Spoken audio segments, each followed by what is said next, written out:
자, 여러분 이제 6평도 받고 9평과 수능이 남았습니다. 근데 6평 때 이제 엄매를 보고 도저히 안 되겠다 하고 화장런을 한 친구들이 아마 엄청 많을 겁니다. 그럼 여러분들이 그 화장런 할 때마다 이제 가끔 인스타에 뜨는 그런 문구들이 있어요. 도망친 곳에 천국은 없다. 도망친 곳에 낙원은 없다. 뭐 이런 말 많이 들어봤죠. 왜 없겠습니까? 지금부터 만들면 되지 않을까요? 그쵸? 그래서 이제 화장런을 했다면 화작을 다 맞아야 될 거 아닙니까, 여러분? 보통의 시험 난도에서 엄매를 2개 틀린 것과 화작을 다 맞는 게 보통은 이제 동점상으로 출발을 하게 되잖아요. 근데 이제 이번 6평이 조금 이제 예외적이었지만 여러분들이 화장런을 했다라는 건 이제 정말 시간 내에 다 맞아야 되는 싸움이 됐습니다. 그러면 도망친 곳에서 천국을 만들려면 그것을 다 맞아야 되니까 오늘은 화작을 빠르게 다 맞기에 대해서 한번 전략을 얘기해 보려고 합니다. 자, 여러분 일단은요, 쌤은 이제 정말 꼰대이기 때문에 보수하는 원칙이 하나 있어요. 지피지기 100점 불태라고 하거든요. 즉 적을 알고 나를 알아야 100번 싸워도 100번 지지 않는다, 이런 말인 거죠. 여러분들이 화작을 다 맞으려면은 화작이 어떻게 생겨먹었는지부터 봐야 됩니다. 화작이 선택 과목이 된 이후로 모든 발문을 다 이걸 조사해서 다 분석해서 그걸 또 바탕으로 출제를 하고 그러거든요. 그래서 여러분들에게 지금 말하고자 하는 것도 그 철저한 이제 조사 속에서 나왔으니까 한번 잘 들어보길 바랍니다. 자, 여러분 일단 화작은요, 작년 수능입니다. 그 이름도 유명한 작수 3세트가 나오죠. 화법 1세트, 화작 1세트, 작문 1세트가 나옵니다. 자, 작년에도 똑같은 구성으로 출제가 됐고요. 자, 그랬을 때 여러분들이 이런 소재가 나왔다라는 것까지 뭐 외울 필요는 없는데, 첫 번째 세트가 화법이다, 두 번째 세트가 화법 플러스 작문 세트다, 세 번째가 작문 세트다 라는 건 알아야 되고요. 작수에서 가장 중요했던 건 바로 이거죠. 지문이 3개가 출제되었다라는 게 매우 중요합니다. 보통 우리가 이 두 번째 세트에서는 지문 2개짜리가 일반적이었는데 작수에서는 3개가 나와서 화작의 난도가 또 높아졌다라고 보기도 합니다. 그럼 그보다 더 앞선 수능은 어땠을까? 비교 한번 해볼까요? 마찬가지로 첫 번째 세트는 화법이고요. 두 번째 세트는 화법과 작문 융합 세트고, 세 번째 세트는 작문 세트입니다. 그럼 쌤이 이걸 통해서 말하고자 하는 건 뭐냐면 화작은 매우 정형화되어 있다라는 겁니다. 그래서 여러분들이 세트별로 그리고 그 문항별로 거의 정해져 있다고 봐도 과언이 아니에요. 그러나 좀 변화가 있었다면 과연 그게 뭐다?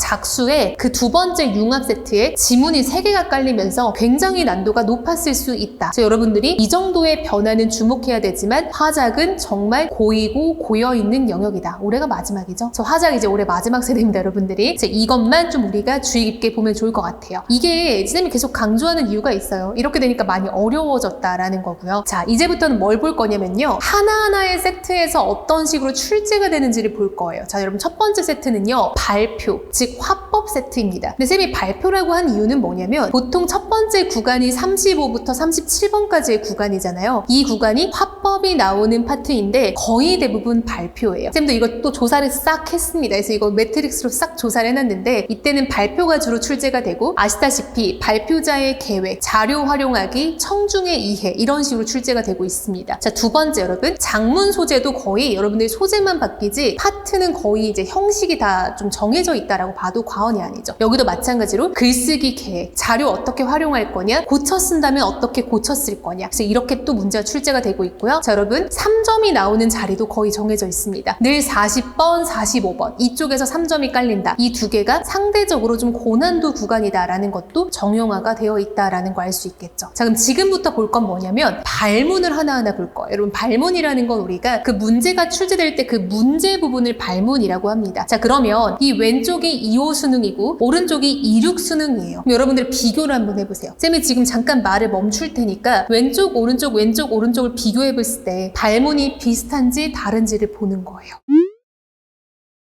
거의 유사하죠. 첫 번째는 늘 발표자의 말하기 방식, 발표 계획. 두 번째는 자료를 어떻게 썼냐. 세 번째는 청중이 어떻게 반응했냐. 이런 식으로 거의 발문까지 정형화되어 있는 게 화작 파트다라는 거예요. 자, 두 번째 여러분, 융합 세트는 좀 많이 어긋나죠. 이유가 뭐겠어요? 2호 수능 때는 2지문짜리가 나왔는데 2륙 수능 때는 3지문짜리가 나오면서 변화가 좀 있었다라고 했잖아요. 그러니까 발문이 많이 깨진 거예요. 그러나 물어보고자 하는 것들은 크게 다르지 않았다라고 보면 됩니다. 자, 세 번째 여러분, 장문 세트도 보면은 2호 수능과 26 수능이 두 개가 다른데요? 그게 아니죠. 잘 보세요. 위치가 바뀌었어요. 그쵸? 여기는 43번의 글쓰기 방식인데 여기는 44번의 글쓰기 계획이잖아요. 좀 순서만 바뀌었다 뿐이지 초고를 작성할 때 떠올린 생각, 초고를 작성하면 떠올린 생각 거의 유사하잖아요. 그쵸 여러분? 여러분들이 이런 식으로 화작은 발문까지 거의 고정되어 있다라는 거를 좀 파악하고 나면은 어떻게 접근해야 될지 보일 거라고 생각합니다. 쌤이 지금까지 이제 말했던 거는 지피지기, 백전불태. 우리가 화작이 어떻게 생겨먹었는지를 정확히 파악하고 내가 그 문항 번호별로 전략을 가져가자라는 게 이제 쌤의 요지입니다. 여러분들이 이것을 파악하는 것부터가 매우 중요하다. 자, 그럼 이제 6평 이후로 여러분들이 만약 화작론을 했다라고 한다면은 이것들에 좀 유의해야 된다라는 거죠. 첫 번째는요, 작년 수능처럼 새 지문이 나올 수도 있으니까 그런 고난도 유형에 대비해야겠죠. 사설을 많이 풀어보면서 대비를 하면 좋을 것 같고요. 두 번째는 자료와 어떤 문제 표지의 매칭을 좀 신경 써보자. 세 번째는 초고 보완이나 비판적 읽기 이런 부분을 좀 유의하자라는 건데 아직은 와닿지 않을 수 있어요. 많이 안 풀어봤다면. 그래서 본격적으로 쌤이 좀 더 뒤에서 전략을 더 많이 알려줄 테니까 아직은 초조해하지 않아도 됩니다. 자, 소재는 늘 새롭죠. 왜요? EBS 연계가 반영되니까요. 그래서 뭐 작년에는 풍율지가 나왔더라도 올해는 다른 게 나올 수 있겠죠. 그러나 첫 번째 세트는 화법, 두 번째는 융합, 세 번째는 장문인 거는 달라지지 않고 발문도 거의 유지되니까 우리가 그런 부분에 좀 주목을 하자라는 겁니다. 자, 그럼 여기서부터가 찐입니다. 이제 여기서부터 주목하고 우리의 마인드 세팅을 해야 되는데요. 쌤이 그럼 화작은 과연 어떻게 풀어야 될까를 지금부터 한번 짚어보겠습니다. 첫 번째는요, 암기하려고 하는 친구들. 이게 뭐냐면요,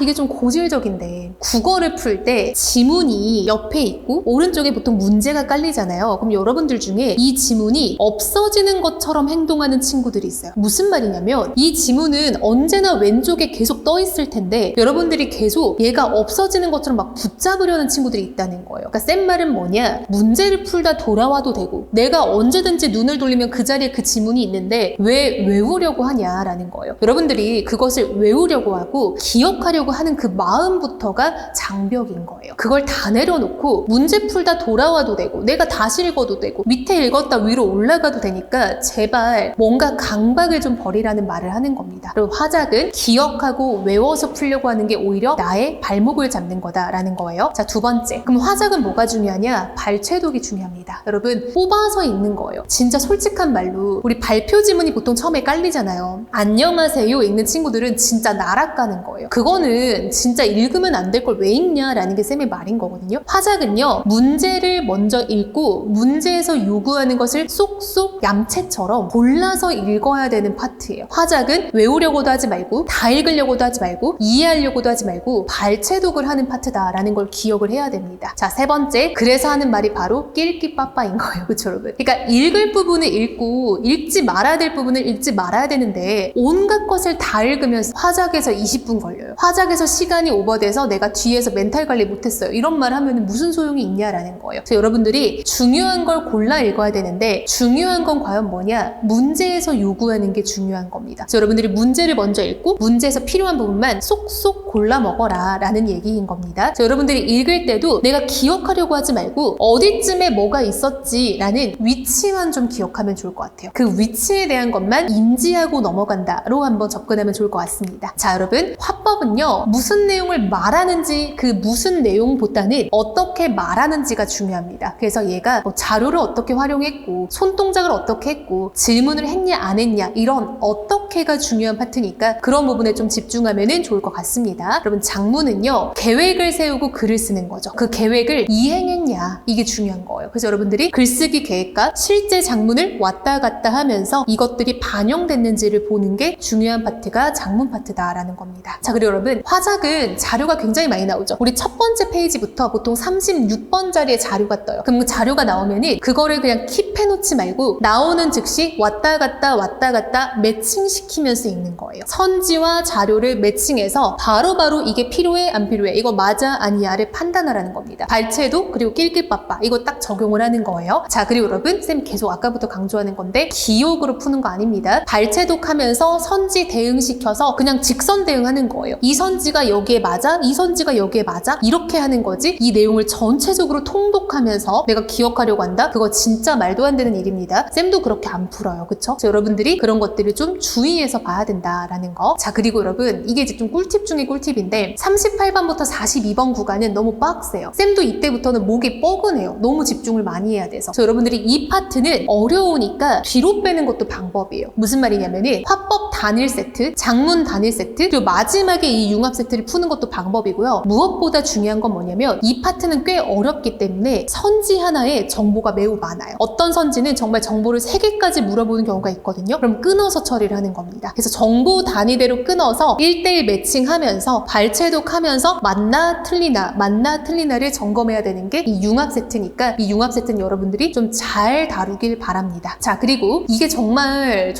중요하고 이거는 화자뿐만 아니라 국어의 모든 영역에서 통하는 건데요. 1, 2, 3, 4, 5가 있는데 정답이 1번인 것 같아. 근데도 2번, 3번, 4번, 5번을 넘어가는 친구들이 있죠. 이거는 여러분 솔직한 말로 미련이에요. 미련. 여러분들이 1번에서 정답이 나왔어. 답의 근거가 분명해. 그러면 넘어가야 되는데 혹시 몰라의 마인드로 끝까지 가는 친구들은 시간 관리 끝까지 못할 겁니다. 그건 여러분 꼼꼼한 게 아니에요. 그거는 미련이고 어떻게 보면 좀 영리하게 못 푸는 거예요. 여러분들이 화작을 하는 친구들은 더 중요합니다. 내가 정답이 빠르게 나왔다면 답의 근거만 제대로 짚어보고 나머지 선지는 과감하게 넘어갈 수 있어야 돼요. 만약 그거를 못하는 친구들은 영원히 3등급에서 벗어나기가 어렵습니다. 이거는 꼭 유의하길 바라고, 그럼 이거를 잘하려면 뭘 잘해야 되냐면 지문에서 답의 근거 짚는 것을 평상시에 연습을 많이 해야 과감하게 넘어갈 수 있다라는 거를 기억을 해야겠죠. 자, 그럼 여러분 마지막 정리입니다. 화작은 발췌독이 중요하다. 두 번째, 화작은 선지와 지문의 대응과 매칭이 중요하다. 세 번째, 기억하고 내 기억에 의존하고 암기하려고 하는 친구들은 3등급을 절대 못 벗어난다 라고 쌤이 얘기했습니다. 그래서 여러분들이 이것들을 좀 기억하면서 남은 기간, 이제 우리가 7월, 8월, 9월, 10월 한 4개월 정도는 공부에 올인할 수 있잖아요. 그 4개월 동안 여러분들이 화작 잘 정비해서 수능날 15분 내로 잘 풀고 그리고 다 맞아서 화작론 한 거 후회하지 않도록 잘 정비하고 준비하면 좋을 것 같습니다. 여러분, 쌤이 오늘 한 말들이 좀 추상적으로 느껴질 수도 있는데요. 일단은 평가원 기출 화작부터 풀어가면서 사설에서 나오는 모든 화작 엔제를 다 푸는 거예요. 뭐 바탕 거든 상상 거든 이감 거든 싹 다 꺼내서 다 풀면서 계속 연습을 해야 됩니다. 무슨 연습이요? 발췌독. 무엇이 중요한지 아는 것, 문제에서 요구하는 게 뭔지 아는 것, 그 다음에 근거를 짚는 것, 내가 과감히 넘어가는 것, 이것들을 좀 고민하면서 풀어보면 분명 수능날 좋은 일이 있을 겁니다. 알겠죠?